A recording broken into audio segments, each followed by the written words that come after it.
इतिहासाच्या पानांमध्ये काही नावे अशी असतात जी केवळ काळाचीच नोंद राहत नाही, तर ती काळालाच प्रश्न विचारतात. आणि भारताच्या स्वातंत्र्य लढ्यामध्ये असे एक नाव होते ज्यामुळे ब्रिटिश सरकारने नाटकांवर बंदी आणली, कविता जप्त केल्या, पुस्तके जाळून टाकली, तरीही विचारांची आग मात्र विझवू शकले नाहीत. कारण त्या आगीचा उगम हा तलवारीत नव्हता, तर तो लेखणीतून केले जात होता. नमस्कार, मी सृष्टी विक्रांत शिंदे, गट क्रमांक 3, पुण्याहून विषय मांडते अभिनव प्रयोगशील सावरकर, कविता, नाटके आणि कादंबरीतून देशभक्ती. 21-22 वर्षांचे होते स्वातंत्र्यवीर सावरकर तेव्हा ते लंडनला बॅरिस्टरचे शिक्षण घेण्यासाठी तिथे गेले होते. ते तिकडे गेले असताना ब्रिटिश सरकारने मात्र सावरकरांवर निष्काशनाचा आदेश बजावला की तुम्हाला आता भारतात पुन्हा जाता येणार नाहीये. आणि हे ऐकल्यावर सावरकरांची प्रकृती प्रचंड बिघडली. तेव्हा जवळच असलेल्या ब्रायटनच्या किनाऱ्यावर सावरकर जात होते. त्या समुद्राकडे पाहून सावरकरांच्या मुखातून ते शब्द उमटले, ते काव्य रचले. ने मजसी ने परत मातृभूमीला, सागरा प्राण तळमळला. ते त्या सागराशी बोलतायत त्यावेळी तो समुद्र त्यांना पाहून प्रश्न विचारतो की इथे काय कमी आहे, इथे कसली कमी आहे, इथे स्वातंत्र्य आहे, स्वैराचार आहे, संपत्ती आहे, तुझ्या देशात काय आहे? दारिद्र्य आहे, अनारोग्य आहे, अनाचार आहे, पारतंत्र्य आहे. त्यावेळी सावरकर असं म्हणतात, नभी नक्षत्रे बहुत एक परी प्यारा, मज भारत भूमीचा तारा. अरे असतील रे, आकाशात अनेक नक्षत्र असतील, पण त्यातील एकच मला प्रिय आहे आणि तो म्हणजे माझ्या भारतभूमीचा तारा. त्यापुढे ते असं लिहितात की प्रासाद येथे भव्य परी मजला भारी, आईची झोपडी प्यारी. इथे भलेही भव्य भव्य इमारती आहेत, पण तरीही मला ते परक्या वाटतात. पण हेच माझ्या बायभूमीच्या, माझ्या भारतातली झोपडी सुद्धा मला अत्यंत प्रिय वाटते. अशा त्यांच्या कवितेतून आपल्याला देशभक्ती दिसते. त्यापुढे जयस्तुते श्री महान मंगले ह्या कवितेतून सावरकरांनी आपल्या भारत मातेला केवळ भौगोलिक दृष्ट्या समवित केलेलं नाहीये, तर त्यांनी आध्यात्मिक दृष्टिकोन सुद्धा आणलेला आहे, राजकीय दृष्टिकोन सुद्धा आणलेला आहे आणि भारत मातेला त्यागाचे आणि मूर्तीचे स्मरून त्यांनी दाखवलेले आहे. आणि हे गीत ज्यावेळी तुरुंगामधील कैद्यांना पाठ करायला सांगायचे, त्या शाळा महाविद्यालयांमधील विद्यार्थ्यांना बोलायला लावायचे, कारण स्वातंत्र्य लढ्यासाठी त्यांना या सगळ्यांना मानसिक दृष्ट्या सक्षम करायचे होते. पुढे आपण असं पाहतो की माणसं तुटतात, पण सावरकर मात्र घडत राहिले. अंधार आला, पण सावरकरांना राष्ट्रभक्तीचे प्रकाश मिळाले. शरीर कैद झाले, पण लेखणी मात्र मुक्त होते. कोलू फिरवल्यानंतर, भयानक अशा काठ्या कुठल्यानंतर एका 7x11च्या खोलीमध्ये आणून सावरकरांना टाकलं जातं आणि मग त्यांना कमला नावाचं महाकाव्य सुचतं.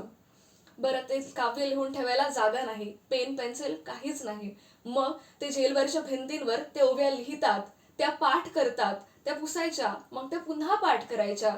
अशा 6000 ओव्या, 11 वर्ष अंदमानची शिक्षा, पुढे 2.5 वर्ष रत्नागिरीची काळकोठडी, असं 13.5 वर्षांनंतर 6000 ओव्या तो माणूस आठवतो आणि पुन्हा लिहून काढतो. आणि मग कमला नावाचं महाकाव्य जगासमोर येते. पुन्हा त्यांच्या कवितेतून आपल्याला अपार देशभक्ती आणि राष्ट्रप्रेम दिसतं. त्याच्या पुढे सावरकरांच्या नाटकांबद्दल बोलायचं झालं तर रंगमंचावर त्यांनी अनेक नाटकं सादर केली. त्यामध्ये उत्सव आणि संन्यस्त खडक हे 2 नाटकं अत्यंत अजरामर झाली.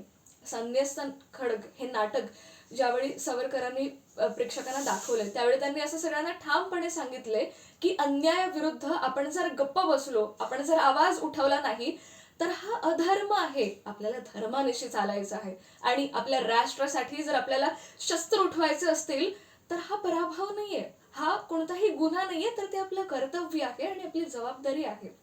ज्यावेळी हे रंगमंचावर नाटक सादर केलं जात होतं आणि ज्यावेळी तो एक तरुण, मी हे शस्त्र उचलू की नको उचलू, हे बरोबर आहे की चूक आहे, असं ज्यावेळी परिस्थितीमध्ये असतो, त्यावेळी समोर बसलेल्या तरुणांच्या मनामध्ये प्रश्न पडतो. कारण हा त्या रंगमंचावरच्या असलेल्या तरुणाचा प्रश्न नाहीये, तर समोरील तरुण जे उद्या भारतासाठी लढणार आहेत त्यांच्या मनातला हा प्रश्न आहे. आणि हेच सावरकरांना पटवून द्यायचे होते. ब्रिटिश सरकारने पुन्हा या नाटकावर बंदी आणली आणि मग सावरकरांनी या नाटकाचे नाव बदलले. आशय तोच, नाव बदलून त्यांनी विविध ठिकाणी गुप्तपणे हे नाटकं सुरू ठेवली. त्यामुळे असं झाले की प्रत्येक नाटकाच्या प्रयोगानंतर 2 ते 4 तरुण यायचे आणि क्रांतिकारी मार्गामध्ये जायचे. हा सावरकरांच्या लेखणीचा प्रभावशाली प्रभाव होता. त्यापुढे त्यांच्या ग्रंथांबद्दल बोलायचं झालं तर यातून सुद्धा आपल्याला अपार देशभक्ती दिसून येते. सन 1857चे स्वातंत्र्य समर असं त्याने लिहिले.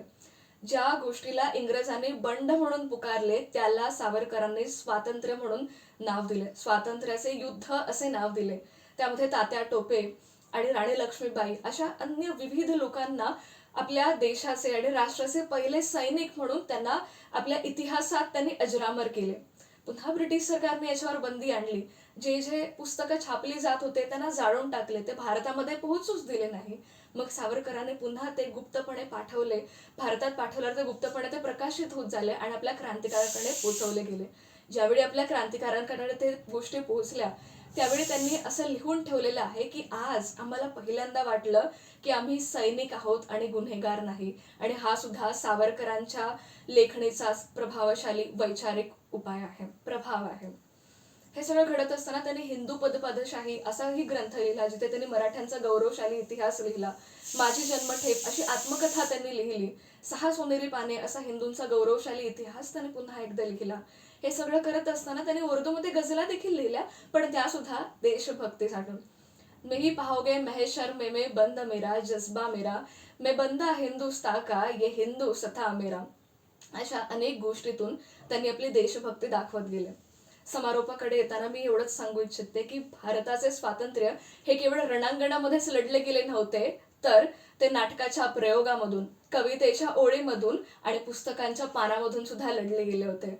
अशा या सावरकरांच्या साहित्याला मी प्रणाम करते. त्यांची साहित्य हे आजही साक्ष आहे त्यांच्या देशभक्तीची आणि भारताच्या स्वातंत्र्यासाठी.